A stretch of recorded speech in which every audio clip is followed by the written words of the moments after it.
In our today's lecture, we will talk about all the typical and atypical features of a vertebra um, according to the regions, and every vertebra has typical features, and some region specific vertebra have atypical features. And when I am talking about the typical features of the vertebra, by that I mean a vertebra that all the vertebra would have those features. And if I am talking about the atypical features, then by that I mean the features of a vertebra that are different from atypical vertebral features. So, before talking about the characteristics of a typical vertebra, let's look at this image. This is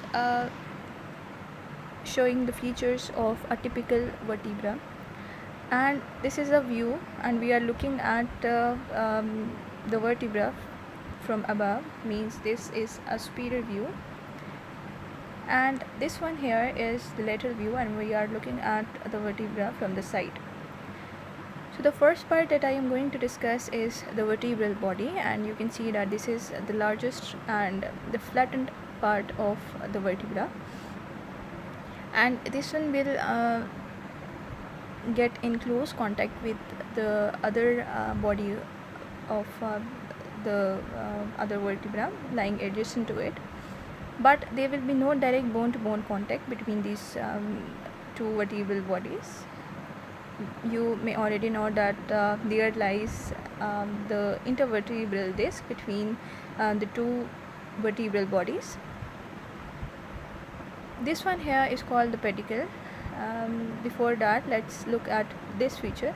This is called the vertebral foramen, and when the vertebra stack together, they will form a tube, and through that tube the spinal cord will pass, and for the formation of the tube, this vertebral foramen is responsible, because when the vertebra will stack together, they will form a tube due to these vertebral foramen, and the bony parts of the vertebra will protect the spinal cord, which is very delicate. The lateral walls of the vertebral foramen are formed by the pedicle, and the posterior wall of the foramen is formed by the lamina. Where the pedicle joins with the lamina, you can appreciate a process arising from the side, and this is called the transverse process, and the transverse process is lying at both sides, because there are two pedicle and two lamina. So when the pedicle will join with the lamina, the two processes will arise from each side, and we are calling them the transverse processes. When the two laminas will join together, then there is another process arising from that point, and we are calling it the spinous process. If we look at the features of the vertebra from the side, then once again you can appreciate the vertebral body. You can also appreciate the transverse process arising from the point where the pedicle meets the lamina. The spinous process that you can feel throughout the length of your spine on the skin, and this is when the two laminas will join. You can also appreciate the superior articular process and the inferior articular process in this view. The superior articular processes there will be two superior articular processes and the two inferior articular processes. The superior articular processes will articulate with the vertebra above, and the inferior articular processes will articulate with the vertebra below. Another important part is this neural arch, and it basically is composed of the vertebral foramen that we have already discussed. We have discussed about its lateral walls and its posterior wall, and we have already talked about the canal, and we have discussed that through that canal will pass the spinal cord. Now let's look at the characteristics in detail. The body, this is the broad, flattened, largest part of the vertebra. When the vertebrae are stacked together in the vertebral column, it is the flattened surfaces of the body of each vertebra that articulate with the corresponding surfaces of adjacent vertebra. However, there is no direct bone-to-bone contact, since between each pair of bone is a tough pair of fibrocartilage called the intervertebral disc. The bodies of the vertebra lie to the front of the vertebral column. So the body is basically the interior part of your vertebral column, and it is forming the front of your vertebral column, increasing greatly in size towards the base of the spine, as the lower spine has to support much more weight than the upper regions. So there are the region specific changes, and the body adapt according to the region, and it will be larger in the lumbar region as compared to the thoracic and cervical, and it will be larger in the thoracic region as compared to the cervical region, because the lumbar region is the region which is the most weight bearing part of your vertebral column. The next is the vertebral neural arch, and this includes a large vertebral foramen that we have already discussed. It lies behind the body and forms the posterior and lateral walls of the vertebral foramen. The lateral walls are formed from the plates of bone called the pedicles. Projecting from the regions where the pedicle meets the lamina is a lateral prominence called a transverse process that we have already discussed, that the part where the pedicle is joining with the lamina, there will be a lateral prominence that we are calling the transverse process, and where the two lamina will meet at the back, there will arise a process called the spinous process. These are the bony prominences that can be fed through the skin along the length of the spine.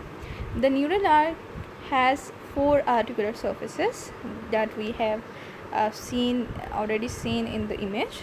There were two articular surfaces that we call the spiral articular processes or spiral articular surfaces, and there were two articular surfaces below that we call the inferior articular processes. The vertebral foramen from the vertebral neural canal that contains the spinal cord. So the formation of the vertebral canal, the vertebral foramen are responsible. Now we will talk about the cervical vertebra. First we will look at the typical vertebral features of the cervical vertebra, and then we will discuss about the atypical features of the cervical vertebra. So let's look at the typical features of your cervical vertebra. And basically the cervical vertebra are the smallest, and they possesses shorter or smaller transverse processes, and these transverse processes would have a foramen for the passage of vertebral body, and we know that the vertebral bodies will go upwards in the brain and take part in the formation of the circulus arteriosus. So here you can appreciate the transverse foramen, and you can see that the transverse processes are very small. The body is also small, and the transverse process through this transverse foramen will pass the vertebral arteries, and these vertebral arteries will take part in the formation of circulus arteriosus. This is the atlas vertebra, and we know that the atlas is the C1 vertebra, and this is basically a ring of bone, and it does not have a distinct body or a spinous process. You can see that it does not have a distinct body and a spinous process like others, and it has two short transverse processes. It also contains a transverse foramen, and the important thing is that it contains two flattened facets, these two flattened facets that articulate with the occipital bone of the skull to form the condylite joints, and at this joint will be a movement which is called the nodding movement of the head, and you will be able to move your head due to this joint. So once again, this is a atypical vertebra, and this is called the C1 vertebra. We have discussed about the typical features of the cervical vertebra. We have looked at the body, just like the other typical vertebrae. It has a body, it has transverse processes, it has a spinous process, but there is a difference in the cervical vertebra. It contains the transverse foramen to allow the passage of the vertebral arteries. The atypical vertebra are the C1 and C2, and this is the C1 vertebra, which is called the atlas vertebra, and this is a ring of a bone, and there is no distinct body or the spinous process. It has short transverse processes, and these transverse processes contain the transverse foramen for the vertebral artery passage. Important thing is these superior articular facets to form the condylite joint with the occipital bone, which is allowing a movement that is the nodding of your head. This is the C2 vertebra, which is also called the axis, and it lies below the atlas, and it has a small body and there is another projection which is called the odontoid process, and this occupies part of the posterior foramen of the atlas above, and it is held together by a ligament, and we will look at that ligament in the next slides. And the head pivots on this joint due to this odontoid process, and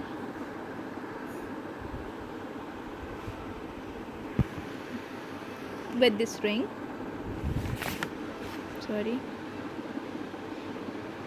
they will form the atlantoaxial joint that also permits a movement, and you will be able to move your head side to side due to this joint.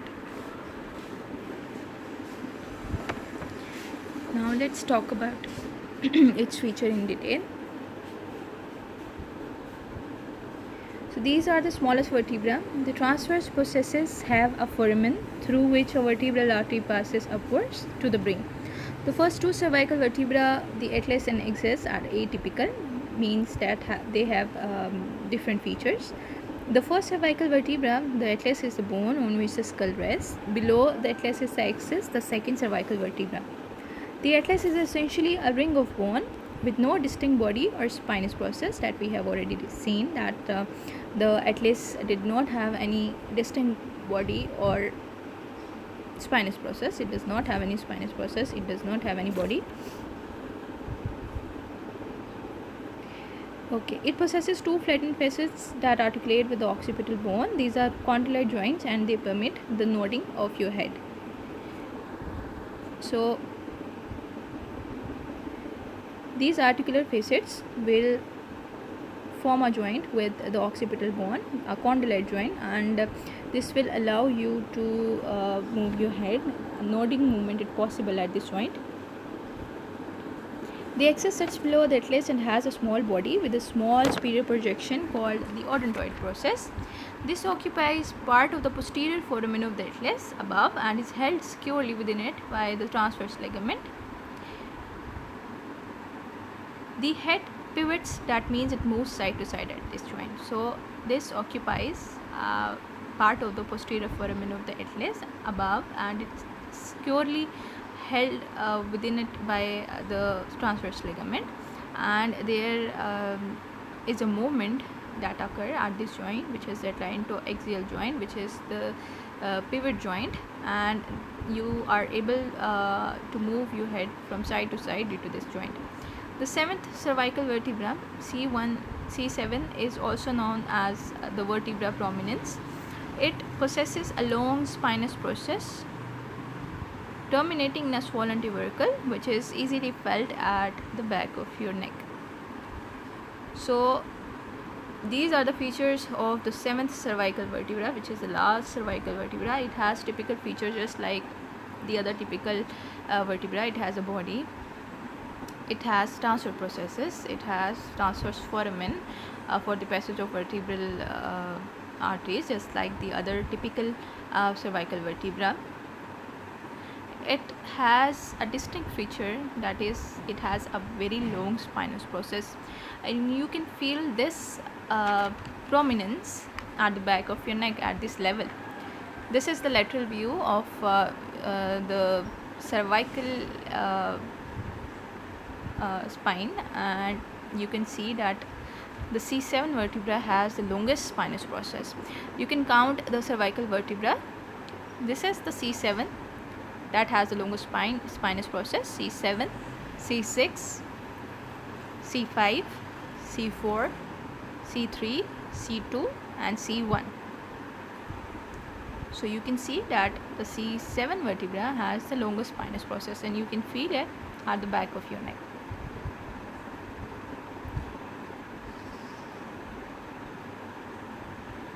Okay, so the next is the thoracic vertebra, and the thoracic vertebra we already know are total 12 in number, and these are larger than the cervical vertebra because it has to support more body weight as compared to the cervical region, and the bodies and the transverse processes have facets for the articulation with the ribs.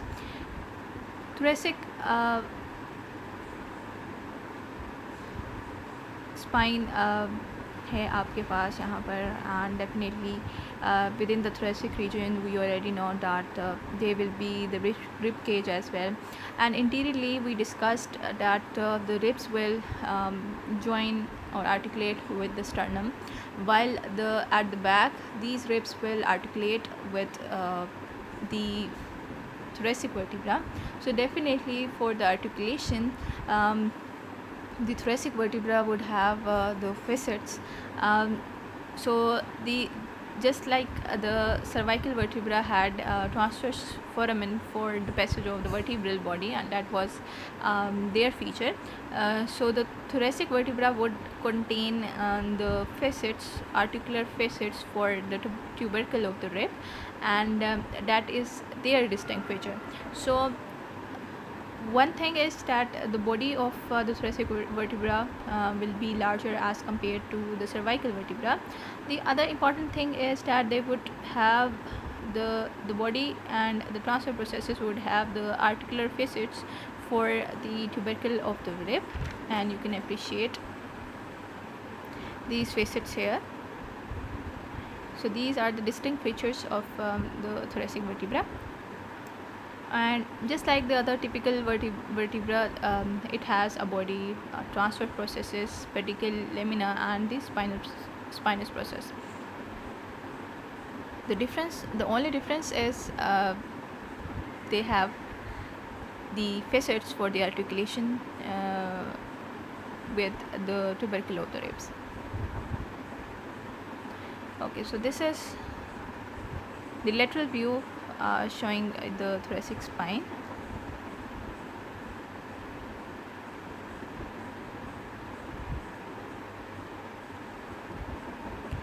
Then comes the lumbar vertebra. These are the largest of the vertebra because they have to support the weight of the upper body. They have substantial spinous processes for the attachment of the muscles of the lower back. So they have the largest vertebral body as compared to the all regions of other regions of the vertebral column, and they have substantial spinous process for the attachment of the muscles of the lower back. So that's how a lumbar vertebra looks like. It has a largest body, it has a vertebral foramen, it has the transverse processes, It has substantial spinous process. Then comes the sacrum, and we already know that 5 rudimentary vertebrae fuse to form a triangular or wedge shaped bone, which is called the sacrum. And if you look at this bone, this is concave from its interior surface. The upper part or its base articulates with the 5th lumbar vertebra. On each side it articulates with the ilium to form a joint which is called the sacroiliac joint. This is the ilium of your iliac bone of the hip bone, which is a part of the hip bone, and the sides of the sacrum is articulating with the iliac bone and forming a joint that is called the sacroiliac joint. And other important part that we discussed is that its base articulates with the 5th lumbar vertebra. At its inferior tip, it forms a joint with the coccyx. So it is basically forming 3 joints. It is forming a joint with the 5th lumbar vertebra at its base, and at its side it is forming a joint with the iliac bone, which is a part of your hip bone, and it is forming the sacroiliac joint. At its base, at its end, it is forming a joint with the coccyx. Okay.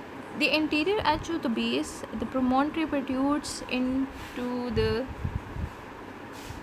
pelvic cavity. This part is called the promontory, and it basically protrudes into the pelvic cavity. The vertebral foramen are present, and on each side of the bone there is a series of foramen for the passage of the nerves. These foramen at the sides allows the passage of very important nerves. Then comes the coccyx, and we know that the coccyx consists of 4 vertebrae that fuse to form a very small triangular bone. The broad base of the coccyx articulates with the tip of the sacrum. So this is the coccyx 1, coccyx 2, coccyx 3 and coccyx 4. This bone is also called the tailbone. Then we will look at some of the features associated with the vertebral column, like the intervertebral disc, the intervertebral foramina, and the ligaments of the vertebral canal. So let's talk about the intervertebral discs first. The bodies of the distant vertebrae are separated by the intervertebral disc that we have already discussed, consisting of an outer rim of the fibrocartilage called the annulus fibrosus and a central core of soft gelatinous material which is called the nucleus pulposus. They are thinnest in the cervical region and become progressively thicker towards the lumbar region as spinal loading increases. So this is another adaptation. The one was the change in the size of the vertebral body, and the second one is the thickness of your intervertebral disc. The posterior longitudinal ligament in the vertebral canal helps to keep them in place. They have a shock absorbing function, and the cartilaginous joints allow them to move with the flexibility. So this is the structure of the intervertebral disc. The first point to be noted here is that it is lying between the 2 vertebrae, and at its cross section you can appreciate an outer part which is called the annulus fibrosus and an inner gelatinous material which is called the nucleus pulposus. So it has a shock absorbing function. The intervertebral foramina. When the 2 adjacent vertebrae are viewed from the side, a foramen formed by a gap between the vertebral pedicles, and they can be seen. Half of the wall is formed by the vertebra above and half by the one below. Throughout the length of the column, there is an inner vertebral foramen on each side between every pair of the vertebra, through which the spinal nerves, blood vessels, and the lymph vessels pass. So these intervertebral foramen are basically formed between due to the gap between the vertebral pedicles, and they basically allows the passage of spinal nerves, blood vessels, and the lymph vessels. Next is the ligaments of the vertebral column. These ligaments hold the vertebra together and keep the intervertebral discs in position. The transverse ligament maintains the odontoid process of the axis in the correct position in relation to the atlas. So this is the transverse ligament that maintains the odontoid process of the axis, that was the C2 vertebra, in the correct position in relation to the atlas. The anterior longitudinal ligament extends the whole length of the column and lies in front of the vertebral bodies. By its name, you can get the idea that it will be lying anteriorly. So it lies anteriorly in front of the vertebral bodies. The posterior longitudinal ligament lies inside the vertebral canal and extends the whole length of the vertebral column in close contact with the posterior surface of the bodies of the bones. The ligamentum flava connect the lamina of the adjacent vertebra, and the ligamentum nuchae and the supraspinous ligament connect the spinous processes extending from the occiput to the sacrum. So these are the different ligaments that you can appreciate. This is the ligamentum flavum, and this ligamentum flavum basically connects the lamina of the adjacent vertebra. Then there is the anterior longitudinal ligament, which is lying anteriorly to the bodies. You can also appreciate the posterior longitudinal ligament, and it is lying inside the vertebral canal and extending through the whole length of the vertebral column in close contact with the posterior surface of the body of the vertebra. Then you can also appreciate the supraspinous ligament, and the supraspinous ligament is connecting the spinous processes. Then you can also appreciate the intertransverse ligament that are lying between the transverse ligaments. So remember the ligamentum flavum, the anterior longitudinal ligament, the supraspinous ligament, intertransverse ligament, and the posterior longitudinal ligament. And the ligament that is basically responsible and keeps the intervertebral disc close is the posterior longitudinal ligament. Next are the curves of the vertebral column, and these are also very important. You can appreciate these curves when you look at the vertebral column from the side. When viewed from the side, the vertebral column presents 4 curves, 2 primary and 2 secondary curves. The fetus lies skulls up so that the head and knees are more or less touching. This position shows the primary curvature, which is this curvature, the thoracic curvature, and this is the primary curvature that develops during the intrauterine life. And you can see that this is concave interiorly. This thoracic curve, which is called the kyphosis, it is the primary curvature which develops during the intrauterine life, and it is concave interiorly.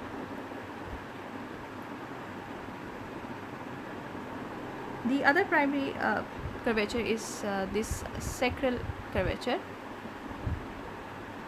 and this is also kyphosis. So these are the two primary curvatures, sacral and the thoracic. Cervical and lumbar are the two curvatures. These are the secondary curvatures. This secondary cervical develops when the child can hold up his or her head after about 3 months, and the secondary lumbar curvature develops when the baby stands upright after 12 to 15 months. So the cervical and lumbar are the secondary curvatures. The cervical is convex anteriorly. You can appreciate its curvature. It's lordosis. It is called lordosis, and it is convex anteriorly. So is the lumbar curvature. It is also convex anteriorly, and we are calling it lordosis. Cervical and lumbar are the secondary curvatures, while the thoracic and sacral are the primary curvatures, and these are concave anteriorly, and we are calling it kyphosis. Last is the movement occurring at the vertebral column, and there can be different movements. There can be but limited movements. Lateral flexion is possible at the vertebral column. Rotation is responsible at the vertebral column. Circumduction, flexion, extension which is bending forward. Flexion which is bending forward. Extension is bending backwards. The lateral flexion, that is bending at the side. Rotation. Okay, so at the cervical vertebra, the maximum movements are possible at the cervical vertebra. You can flex your neck. You can bend your neck anteriorly. You can extend your neck, means you can bend it posteriorly. You can hyperextend your neck. You can rotate your neck, and you can also bend your neck at the side. At the thoracic region, the two movements are possible, the rotation and the lateral flexion. At the lumbar region, flexion, extension and hyperextension is possible, and there will be no movement at the sacral and the coccyx joint. So these are all are the movements that are possible at the vertebral column. The functions of the vertebral column: collectively, the vertebral foramina from the vertebral canal, which provides a strong bony projection for the delicate spinal cord lying within it. So the vertebral foramen form the vertebral canal through which the spinal cord passes. The pedicles of the adjacent vertebra form the intervertebral foramina, one on each side, providing access to the spinal cord for the spinal nerves, blood vessels and the lymph vessels. The numerous individual bones with their intervertebral discs allow movement of the whole column. The intervertebral discs, because these are the fibrocartilaginous in nature, so they also allow the flexibility to your vertebral column. It supports skull. The intervertebral discs act as a shock absorbers, protecting the brain. It forms the axis of the trunk. The vertebral column forms the axis of the trunk, giving attachment to the ribs, shoulder girdle, and the upper limbs, and the pelvic girdle and the lower limbs. So that's all for today. If you have any question regarding this lecture, then you can ask. Thank you so much.